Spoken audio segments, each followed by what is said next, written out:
சின்ன படங்கள்னு சொல்லப்படுற வளர்ந்து வரக்கூடிய நடிகர்களுக்கு தியேட்டர்ஸ் கிடைக்கல.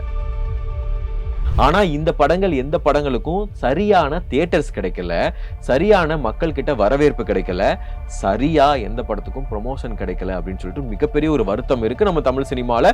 ப்ரொமோஷன்ஸா இருக்கட்டும், இப்படி ஒரு படம் வருது அப்படின்றதே பல மக்களுக்கு தெரியாம போயிடுது. ஒரு 7 ஸ்கிரீன் வச்சிருக்காங்களா, 2-3 ஸ்கிரீனை ஸ்பிளிட் பண்ணி வந்து இந்த மாதிரி சின்ன படங்களுக்கு ஸ்கிரீன்ஸ் கொடுத்தா நல்லா இருக்கும். ஃபேஸ் வேல்யூ தேவைப்படுதா, ப்ரொடியூசர் வேல்யூ தேவைப்படுதா அப்படின்ற ஒரு மிகப்பெரிய சிக்கல் தமிழ் சினிமாவில் இப்போ போய்கிட்டு இருக்கு.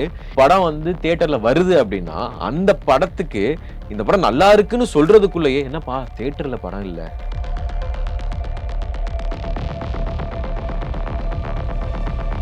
இப்ப ரிலீஸ் ஆன ஒரு படத்துக்கு தியேட்டர் ஆன்லைன் புக்கிங்ல தியேட்டர்ஸே இல்ல.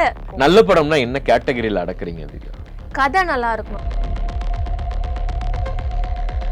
ப்ரொடியூசர் சுரேஷ் காமாட்சி அவர்கள் ஒரு இடத்துல வந்து பேசியிருக்கிறாரு. அவர் டிஸ்ட்ரிபியூட் பண்ண சல்லியர்கள்னு ஒரு படம், இந்த படத்துக்கு தியேட்டர்ஸ் கிடைக்கலங்க. அஜித் சாரோ விஜய் சாரோ அவங்க வந்து சம்பளத்தை குறைக்கிறதுக்கும் வாய்ப்பு இல்லை. ஸோ அவங்க 2 பேரும் இப்ப அடுத்த வருஷம் படங்கள் பண்றாங்களா அப்படின்றதே. ஸ்ரீனிவாசா டூர் நடத்தும் ஆன்மீக சுற்றுலா. தொடர்புக்கு 9384854560. Experience comfort, elegance, and a homely feel in our premium rooms. Perfect for spiritual trips, family stays, or business travel. Welcome to Kumudam cinema talks. வணக்கம் திவ்யா. வணக்கம் யோகி. தமிழ் சினிமாவில் 2025 கிட்டத்தட்ட 280க்கு மேலான படங்கள் ரிலீஸ் ஆயிருக்கு. அதுல 250 படங்கள் மக்களுக்கு தெரியாத ஹீரோஸ், அது வளர்ந்து வரக்கூடிய ஹீரோஸ். கிட்டத்தட்ட நான் படம் பண்ணுவேன் அப்படின்னு சொல்லி திறமையை மட்டும் வச்சுட்டு, இன்ட்ரெஸ்ட் மட்டும் வச்சுட்டு நான் நல்ல கண்டென்ட் கொடுப்பேன்னு வந்தவங்க தான் கிட்டத்தட்ட 250 படங்கள் அப்படின்னு சொல்றாங்க. அந்த 250 படங்களும் சாதாரணம் கிடையாது. ஒவ்வொரு படங்களும் அதிகபட்சம் 2 கோடிக்கு மேலதான். 2 கோடி, 3 கோடி, 10 கோடி இந்த பட்ஜெட் எடுக்கப்பட்ட படங்கள் தான். ஆனா இந்த படங்கள் எந்த படங்களுக்கும் சரியான தியேட்டர்ஸ் கிடைக்கல, சரியான மக்கள் கிட்ட வரவேற்பு கிடைக்கல, சரியா எந்த படத்துக்கும் ப்ரொமோஷன் கிடைக்கல அப்படின்னு சொல்லிட்டு மிகப்பெரிய ஒரு வருத்தம் இருக்கு நம்ம தமிழ் சினிமால. தமிழ் சினிமால இந்த லிஸ்ட்ல வந்த படம் தான் டூரிஸ்ட் ஃபேமிலி, ஹிட் அடிச்சிருச்சு, அது வேற விஷயம். இப்படியே வந்து பார்த்தா மிச்சம் இருக்கிற 30 படங்கள் வளர்ந்து வரக்கூடிய நடிகர்கள், மக்களுக்கு ரொம்ப தெரிஞ்ச நடிகர்கள், மக்களுக்கு ரொம்ப பரிச்சயமான டைரக்டர்கள் அப்படின்னு சொல்லலாம். அதுல வந்து ஸ்டார் கிட்ஸ் அவங்களுடைய படங்களும் மிக்சட் ஆகும். இந்த 30 படங்கள்ல 5 படங்கள் டாப் மோஸ்ட் ஹீரோஸ். இப்ப ரஜினி சார், கமல் சார், பிரதீப் ரங்கநாதன் அந்த லிஸ்ட்ல வந்து ஆட் ஆயிருக்கிறாரு. இன்னும் விஜய் சேதுபதி. ஸோ இந்த மாதிரியான படங்கள் வந்து 5 படங்கள். இவங்களுக்கு கண்டிப்பா தியேட்டர் கிடைச்சிரும். கண்டிப்பா படம் நல்லா இருக்கோ இல்லையோ எப்படியாவது மக்கள் வந்து பார்த்துருவாங்கன்ற வகையில தியேட்டர் கிடைச்சது. இப்ப என்ன பிரச்சனை அப்படின்னா, சின்ன படங்கள்னு சொல்லப்படுற வளர்ந்து வரக்கூடிய நடிகர்களுக்கு தியேட்டர்ஸ் கிடைக்கல. இப்ப ஜனவரியிலேயே இப்ப ஸ்டார்ட் பண்ணோம்னா சல்லியர்கள்னு ஒரு படம், கிட்டத்தட்ட 6 படங்கள், அனலி, டியர் ரதி அப்படின்னு 6. Justice for Jenny last time நமக்கு ரிலீஸ் ஆச்சு. இந்த மாதிரி தான் நம்மளே வந்து ஒரு யோசிக்கக்கூடிய, ஓகே இந்த படங்கள் பேரை ஞாபகம் வச்சுக்கணும் அப்படின்னு தான் நம்மளால இந்த படங்களை ஞாபகம் வச்சுக்க முடியுது. ஏன்னா அந்த அளவுக்கு தான் இந்த படங்களோட ப்ரொமோஷன்ஸா இருக்கட்டும், இப்படி ஒரு படம் வருது அப்படின்றதே பல மக்களுக்கு தெரியாம போயிடுது. இதுல என்னன்னா தியேட்டர்ஸ் கிடைக்கிறது ஒரு பிரச்சனைனா, அந்த தியேட்டர்ஸ்ல எவ்வளோ ஸ்கிரீன்ஸ் அவங்களுக்கு கிடைக்குது, எத்தனை நாள் அவங்களுக்கு கிடைக்குது, அதுவும் என்ன டைமிங்ல வந்து அந்த ஸ்கிரீன்ஸ் கிடைக்குது அப்படின்றதுமே ஒரு பெரிய போராட்டமா இருக்கு. ஏன்னா இப்ப ரிலீஸ் ஆன இந்த 6 படங்களே எடுத்துக்கிட்டோம்னா, அவங்க ஆல்ரெடி பல போராட்டத்துக்கு அப்புறம் தான் இந்த ஒரு டேட்டை ஃபிக்ஸ் பண்ணி ஒரே நாள்ல 6 படம் வந்தா நாங்க எந்த படத்தை பாக்குறது அப்படின்னு ஆடியன்ஸுமே கேட்கலாம். பட் ஸ்டில் என்ன படம் நல்லா இருக்கோ அதை தியேட்டர்ல பார்த்தா தானே உண்மையாவே அந்த படம் நல்லா இருக்கா நல்லா இல்லையா அதுக்கப்புறம் டிசைட் பண்ணலாம் அப்படின்ற ஒரு ஜோன்ல இருக்கும் போது தியேட்டர் கிடைக்கிறது அப்படின்றது மார்னிங் ஷோ கிடைக்கிறதே கிடையாது சின்ன படங்களுக்கு. அப்படியே கிடைச்சாலும் ஒரு மேட்னி ஷோவோ நைட் ஷோவோ இந்த மாதிரி படங்களுக்கு எஃபர்ட்ஸ் எடுத்து நைட் ஷோ போய் பார்ப்போமா அப்படின்னு மக்கள் யோசிக்கக்கூடிய நிலைமை தான் இருக்கு. ஸோ தியேட்டர் ஓனர்ஸ் வந்து இதை கன்சிடர் பண்ணி புது படம் வருது அப்படின்னா ஸ்பிளிட் பண்ணி ஒரு 7 ஸ்க்ரீன் வச்சிருக்காங்களா, 2-3 ஸ்க்ரீனை ஸ்பிளிட் பண்ணி வந்து இந்த மாதிரி சின்ன படங்களுக்கு ஸ்கிரீன்ஸ் கொடுத்தா நல்லா இருக்கும் அப்படின்றது தான் அவங்களோட ஒரு மிகப்பெரிய கோரிக்கையா இருக்கு, வழியா இருக்குன்னு சொல்லலாம். இப்ப என்னன்னா ஒரு படம் வருதுன்னா நீங்க சொன்ன மாதிரி இப்ப Rajini sir, Vijay sir, Kamal sir, so இவங்களுடைய படங்கள்னா ஓகே இவங்க படத்துக்கு வந்து அவங்க இப்ப 173 ரிலீஸ் ஆயிருக்கு, இப்பதான் சொல்லியிருக்காங்க, அதுக்கு அவ்வளவு எதிர்பார்ப்பு எல்லாரும் மைண்ட்ல ஃபிக்ஸ் பண்ணிருப்பாங்க இந்த படத்தை நான் பார்க்க போறேன்னு. இந்த மாதிரி எத்தனை புது படங்களுக்கு அந்த படம் வந்து எப்ப ஸ்டார்ட் பண்ணாங்க, எப்ப பூஜை போட்டாங்க, படம் எப்ப வந்துச்சு அப்படின்னு சொல்றதுக்கு கூட நிறைய படங்கள் இருக்கு. ஆனா இதுக்கு end of the day face value தேவைப்படுதா? ப்ரொடியூசர் வேல்யூ தேவைப்படுதா? அப்படின்ற ஒரு மிகப்பெரிய சிக்கல் தமிழ் சினிமால இப்ப போய்க்கிட்டு இருக்கு. இப்ப நீங்க சொன்ன மாதிரி ரொம்ப நல்ல படங்களா இருந்து அந்த படங்களுக்கு தியேட்டர் கிடைச்சுச்சு அப்படின்னா, அந்த படங்கள் நல்லபடியான ஒரு வரவேற்பை பெறும். இப்ப எக்ஸாம்பிள் வந்து பார்த்தீங்கன்னா, டூரிஸ்ட் ஃபேமிலி சொல்லலாம். டூரிஸ்ட் ஃபேமிலி படத்துக்கு அதுவும் பார்த்தாலும் கிட்டத்தட்ட சசிகுமார் மாதிரியான ஒரு டாப் மோஸ்ட் ஹீரோ அவரு. அவருமே ஆரம்பத்துல ஒரு பரிச்சயமான முகமா தான் Yes. இருக்காரு. ரொம்ப சிம்ரன் மேம் ஆமா. இருக்காங்க. ஸோ அந்த மாரி ஆட்கள் இருக்கனால தான் அந்த படத்துக்கு அந்த வரவேற்பு கிடைச்சது. ஆனா நீங்க மெட்ராஸ் மேட்னி மாரி ஒரு படம், மிடில் கிளாஸ் மாரி ஒரு படம், குடும்பஸ்தன்ல இப்ப மணிகண்டன் பரிச்சயம் பண்ணால குடும்பஸ்தன் நல்ல ஒரு படமா போச்சு. ஸோ இந்த படங்களுக்கெல்லாம் ஒரு நல்ல வரவேற்பும், தியேட்டர்ல ஒரு டியூரேஷன் கிடைச்சுச்சு அப்படின்னா, ஆடியன்ஸ் தேடி போய் பார்ப்பாங்க. இப்ப ஒரு ஒரு படம் வந்து தியேட்டர்ல வருது அப்படின்னா, அந்த படத்துக்கு இந்த படம் நல்லா இருக்குன்னு சொல்றதுக்குள்ளயே, "என்னப்பா தியேட்டர்ல படம் இல்ல."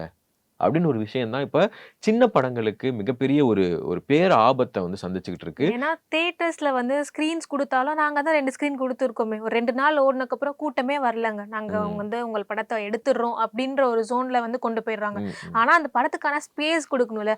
அட்லீஸ்ட் அந்த படம் ஒரு 4, 5 ஷோ ஒரு 4, 5 நாளாவது ஓடுச்சு அப்படின்னா தான் ஓகே. தியேட்டர்ல சும்மா போய் ஆன்லைன்ல தேடும்போதாவது ஓகே இப்படி ஒரு படம் ரிலீஸ் ஆயிருக்கா அப்படின்னா தெரியும். அதுவே இல்லாம அங்கேயே வந்து நீங்க ஸ்டாப் பண்றீங்க. இப்ப ரிலீஸ் ஆன ஒரு படத்துக்கு தியேட்டர் ஆன்லைன் புக்கிங்ல தியேட்டர்ஸே இல்ல. ம், ஸோ இப்படி ம். ஒரு படம் வந்தது அப்படின்றது அந்த படத்தை எடுத்தவங்களுக்கு எவ்வளோ ஃபீல் ஆயிருக்கும் அப்படின்றதெல்லாம் வந்து யோசிச்சு பார்க்க முடியாத ஒரு விஷயமா தான் இருக்கு. இல்லைன்னா நிறைய பேர் மக்கள் சைட்லேருந்து சொல்லக்கூடிய ஒரு விஷயம்னா, கதை நல்லா இருந்தால் நாங்கள் சப்போர்ட் பண்ணுறோம் தானே.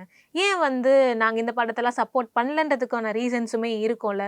உப்மா படத்தை எடுக்கிறாங்க அப்படின்ற அளவுக்கு வந்து ஒரு கான்ட்ரவர்சியான விஷயங்களுமே சில படங்களுக்கு வைக்கிறாங்க. ஸோ அந்த கதைகள் எடுக்கிறவங்க சின்ன படமா இருந்தாலும் நல்ல கதையா எடுத்தா கண்டிப்பா ம். ஆடியன்ஸோட ரெஸ்பான்சஸ் வந்து ம், ம். எங்க இருந்தாலும் வேர்ட் ஆஃப் மவுத்லயாவது வந்து இப்படி ஒரு படம் வந்தது நல்ல படம்ப்பா ஆனா ஓடல அப்படின்ற ஒரு டாக்காவது இருக்கும் அப்படின்றது தான் உண்மையான ஒரு ஓகே. விஷயமா இருக்கும். நல்ல படம்னா என்ன கேட்டகரியில அடக்குறீங்க திவ்யா? கதை நல்லா இருக்கணும்ல. இப்ப எல்லாருமே கதை நல்லா இருக்கணும் அப்படின்னு தானே எக்ஸ்பெக்ட் பண்றாங்க. நம்ம எவ்வளோ பெரிய ஸ்டார் படமா இருந்தாலும் கதை நல்லா இல்ல பட் நான் படத்தை என்ஜாய் பண்ணேன் ம். அப்படின்னு தானே சொல்றாங்க. எஸ். சோ அந்த மாதிரி ஒரு ஆடியன்ஸா நம்ம எவால்வ் ஆயிருக்கோம் அப்படின்றப்ப இப்ப இருக்க ஆடியன்ஸ் வந்து தியேட்டர் எக்ஸ்பீரியன்ஸும் எனக்கு வேணும். அதே ம், மாதிரி எனக்கு வந்து உட்காந்து பார்த்தேன் அப்படின்னா, ஏன்னா நான் மொபைல்ல பார்த்துறேன், எங்க டிவில பார்த்துடுறேன். நான் எதுக்கு காசு போட்டு ம். பார்க்கணும் அப்படின்ற ஒரு விஷயத்துக்கு வராங்க. இப்ப F1 படம் நீங்க வந்து லாஸ்ட் இயர் செம்ம ஹிட் அடிச்சிருக்கு. ஸோ பிராட் பீட்டோட படம். பிராட் பீட் யாரு? நம்ம ஊருக்காரரா? இல்ல நம்ம தமிழ் சினிமாவுல இருந்து இங்க பொறந்து சென்னையில பொறந்து வளர்ந்தவரா? கிடையவே கிடையாது. இப்போ வரைக்கும் F1 படத்த நான் தியேட்டர்ல தான் பார்ப்பேன். இன்னொரு தடவை ரிலீஸ் பண்ணுவாங்க. அதுக்காக காத்திருக்கேன்னு படம் பார்க்காம இருக்கிறவங்க எத்தனையோ பேர் இருக்காங்க. எஸ் ஸோ கண்டிப்பா. அந்த வகையில ஒவ்வொரு படங்களும் ரொம்ப ஒரு பாசிட்டிவான விஷயங்கள் குடுத்தாலும், தியேட்டர் ஓனர்ஸ் வந்து மக்கள் வரவேற்ப பொறுத்து தான் பண்றாங்க. இது வந்து செயின் ரிலேஷனா தான் இருக்கு. நீங்க ஆடியன்ஸையும் குறை சொல்ல முடியாது. தியேட்டர் ஓனர்ஸையும் குறை சொல்ல முடியாது. இப்ப படம் எடுக்கிற டைரக்டர்ஸையோ, ஆக்டர்ஸையோ, அந்த புரொடியூசர்ஸையோ குறை சொல்ல முடியாது. இது பக்காவான ஒரு செயின் ரிலேஷனா இருக்கு. இப்ப ஒரு படம் வந்து ஆடியன்ஸ்ல இருந்து ஸ்டார்ட் ஆகுது. ஆடியன்ஸ் வந்து என்கேஜ்மென்ட் குடுத்தா தான் தியேட்டர் ஓகே இந்த படம் போட்டோம்னா மக்கள் வருவாங்க. ஏன்னா ஒரு ஷோ ஓட்டுறான்னா, எஸ். அதுல வர கரண்ட் செலவா இருக்கட்டும், அது அவங்களோட சைடுல இருந்து அவங்களோட யோசிக்கணும். வேலை பார்க்குறவங்களுக்கு வந்து காசு குடுக்குறதா இருக்கட்டும், இது இருக்கு. அப்படியே நீங்க இந்த பக்கம் வந்தீங்கன்னா, அந்த படத்தோட புரொடியூசர் அவரு நான் இந்த படத்தை எடுக்கிறேன்னா இவ்வளோ ஆடியன்ஸ் வருவாங்க அப்படின்னு ஒண்ணு இருக்கும். அது வந்து டைரக்டரை டிமாண்ட் ஆகுது. டைரக்டர் வந்து இப்போ வந்து டைரக்டருக்கு ஃபேஸ் வேல்யூ தேவைப்படுது. டைரக்டர் வந்து இதுக்கு முன்னாடி என்ன படம் ஹிட் குடுத்திருக்காரு, என்ன பண்ண போறாரு, இப்படி இவ்வளோ விஷயங்கள் அடங்குனது. இது கிட்டத்தட்ட ஒரு மர்மமா தான் இருக்கு நம்ம தமிழ் சினிமா. இதுல வந்து யாரையுமே குறை சொல்ல முடியலையே. என்னடா இது பண்றது அப்படின்ற மாதிரி தான் இருக்கு. நீங்க சொன்ன மாதிரி சின்ன சின்ன படங்கள் நல்ல படங்களா இருக்கு. ஆனா அந்த படம் ஹிட் ஆயிருக்கு. ஆனா இங்க என்ன மன வருத்தம்னா நல்ல படங்களுக்கு தியேட்டர் கிடைக்கலன்ற ஒரு விஷயம் தான். இப்ப ரீசெண்டா இப்ப இந்த வாரம் நம்ம ஜனநாயகன் வெர்சஸ் பராசக்தின்னு பேசிட்டு இருக்கோம். இந்த வகையில இப்போ ஒரு படம் சுரேஷ் காமாட்சி அவர்கள் ப்ரொடியூசர் சுரேஷ் காமாட்சி அவர்கள் ஒரு இடத்துல வந்து பேசியிருக்கிறாரு. அவர் டிஸ்ட்ரிபியூட் பண்ண சல்லியர்கள்னு ஒரு படம். இந்த படத்துக்கு தியேட்டர்ஸ் கிடைக்கலங்க. நான் வந்து ட்ரை பண்ணேன். எனக்கு தியேட்டர்ஸே தரமாட்றாங்க. என்னன்னு கேட்டா, ஜனநாயகன் படம் வருதுன்றாங்க. பராசக்தி படம் வருதுன்றாங்க. அந்த கேப்ல உங்க படத்த எடுத்தா உங்களுக்கு பிரச்சனை இல்லையா? அப்படின்னு கேட்கறாங்க. இந்த மாரி படங்களுக்கு எப்படி வந்து 1 நாள் 2 நாள் எப்படி ஆடியன்ஸ் வருவாங்க? நீங்க படம் ஒரு ஒரு தியேட்டர் ரியாக்ஷனா பார்க்கணும்னா, அட்லீஸ்ட் ஒரு வாரமாவது இருந்தா தான் வரும் அப்படின்றது அவருடைய ஆனா ஒரு இந்த டைம்ல அவங்க ரிலீஸ் பண்றதுக்கான ரீசன் என்னவா? ஏன்னா ஆல்ரெடி இந்த படங்களுக்கு இவ்ளோ ஹைப் இருக்கு அப்படின்ற ஒரு ஜோன்ல இருக்கு அந்த டைம் டியூரேஷன் அப்ப. இந்த படம் ரிலீஸ் பண்ணா உண்மையாவே சொல்ற மாரி இந்த 4 நாள்ல எப்படிங்க நீங்க வந்து அந்த இது பண்ணுவீங்க ம், அப்படின்ற அந்த ம். கொஸ்டினுமே நியாயமான ஒரு விஷயமா தானே? சின்ன படங்கள் ப்ரொடியூஸ் பண்ணியிருக்கிற, டைரக்ட் பண்ணியிருக்கிற, நடிச்சிருக்கிற ஹீரோ இவங்க எல்லார்ட்டையும் இப்ப கேட்டீங்கன்னா, நான் வாரம் வாரம் என்னோட வெள்ளிக்கிழமைக்காக காத்திருக்கேன். கிட்டத்தட்ட என்னுடைய படம் 2 வருஷமா ஹோல்ட் ஆயிருக்கு தியேட்டர் கிடைக்காம அப்படின்னு சொல்றாங்க.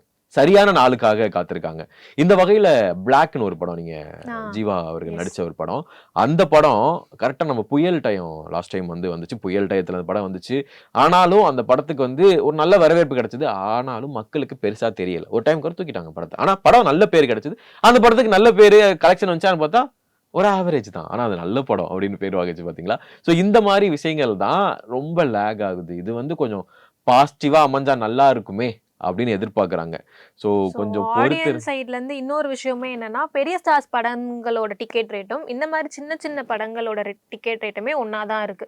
ஸோ அந்த படம் ஆப்வியஸா உங்களுக்கு க்ரவுட் வரும், ஆடியன்ஸ் வந்துருவாங்கன்னு தெரியறப்ப, அந்த டிக்கெட் பிரைஸ் ஓகே ஃபைன் நாங்க வந்து பார்க்குறோம். ஆனா சின்ன படங்கள் பார்க்கும்போது எங்களுக்கான அந்த டிக்கெட் பிரைஸை கம்மி பண்ணலாம். ஓரளவுக்கு அந்த ₹100 டிக்கெட்ஸ் அந்த மாதிரி வந்து பண்ணா, சின்ன படங்களுக்கு க்ரவுட் வந்த மாதிரியும் ம், இருக்கும். ம். அவங்க அந்த போட்ட காசு அட்லீஸ்ட் போட்ட காசையாவது எடுக்கிற அந்த ஒரு ஜோனாவது இருக்கும். அதையாவது வந்து நம்ம ட்ரை பண்ணலாம் எஸ், அப்படின்ற கரெக்ட். அந்த ஒரு விஷயமே அந்த இருக்கு. மாரி நெறைய இடங்கள்ல சொல்லிக்கிட்டு இருக்காங்க. இது புரொடியூசர் சைட்லயும், தியேட்டர் சைட்லயும் தான் அதுக்கான அப்ரூவல் இன்னும் வராம இருக்கு. என்ன காரணம் பாரதி ராஜா சாரும் சொல்லியிருந்தாரு. இவ்ளோ கோடி பட்ஜெட்ல எடுத்த படங்களுக்கு நீங்க இவ்ளோ டிக்கெட் பண்ணுங்க. லோ பட்ஜெட்ல இவ்ளோ கோடியில எடுத்திருக்காங்கன்னா, அவங்களுக்கு இவ்ளோ டிக்கெட் சொல்லுங்க. ஹை பட்ஜெட்ல இவ்ளோ எடுத்திருக்காங்கன்னா, இவ்ளோ டிக்கெட் சொல்லுங்க அப்படின்ற ஒரு விஷயம் இருக்குல்ல. அத பாரதி ராஜா சார் ஒரு இடத்துல முக்கியமான இடத்துல சொல்லியிருந்தார். பட் அது இன்ன வரைக்கும் அமுல்படுத்தாம இருக்கு. இதுக்கு உள்ள சட்ட சிக்கல்கள் நெறைய இருக்குன்னு தியேட்டர் எஸ். ஓனர்ஸும், புரொடியூசர்ஸும் சொல்றாங்க. சம்டைம்ஸ் இதுல விதிவிலக்கு என்னன்னா, 3 கோடி பட்ஜெட் எடுக்கக்கூடிய படம் சம்டைம்ஸ் 50 கோடி வருது. சோ இத நம்மால கணிக்க முடியாதுன்றதுனால தான் இது கொஞ்சம் ஆசோலேஷனா போயிட்டு இருக்கு. மக்களும் தியேட்டர்ல வராம இருக்கிறதுக்கு காரணமாவும் இருக்கு. சோ 2026 அதிகபட்சம் சின்ன படங்களுக்கான வரவேற்பா தான் அதிகமா இருக்கும்னு நம்புறேன். ஏன்னா, எந்த ஒரு பெரிய ஹீரோவ வச்சும் படம் பண்றதுக்கு யாருமே இல்ல. எந்த புரொடியூசரும் இல்ல அப்படின்ற மாரி தான். ஏன்னா, ஒருவேள ஒரு 100 கோடி பட்ஜெட் போட்டு ஒரு பெரிய ஹீரோ வச்சு படம் பண்றாங்க அப்படின்னா, அந்த படம் ஒருவேள ஓடல அப்படின்னா, அவங்களுக்கு இன்னொரு 100 கோடி பட்ஜெட் இருந்து, ஓகே நமக்கு பெருசா அடி இல்லப்பா அப்படின்னு இருக்கக்கூடிய புரொடியூசர்ஸ் மட்டும் தான் பெரிய ஹீரோஸ் வச்சு படம் பண்ண ரெடியா இருக்கிறாங்க. அதே மாரி எந்த ஒரு அஜித் சாரோ, விஜய் சாரோ அவங்க சம்பளத்த குறைக்கிறதுக்கும் வாய்ப்பில்ல.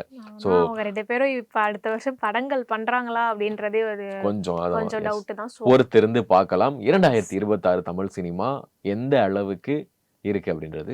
நன்றி திவ்யா. நன்றி யோகி. ஸ்ரீனிவாசா டூர் நடத்தும் ஆன்மீக சுற்றுலா தொடர்புக்கு 9384854560. Experience comfort, elegance, and a homely feel in our premium rooms. Perfect for spiritual trips, family stays, or business travel,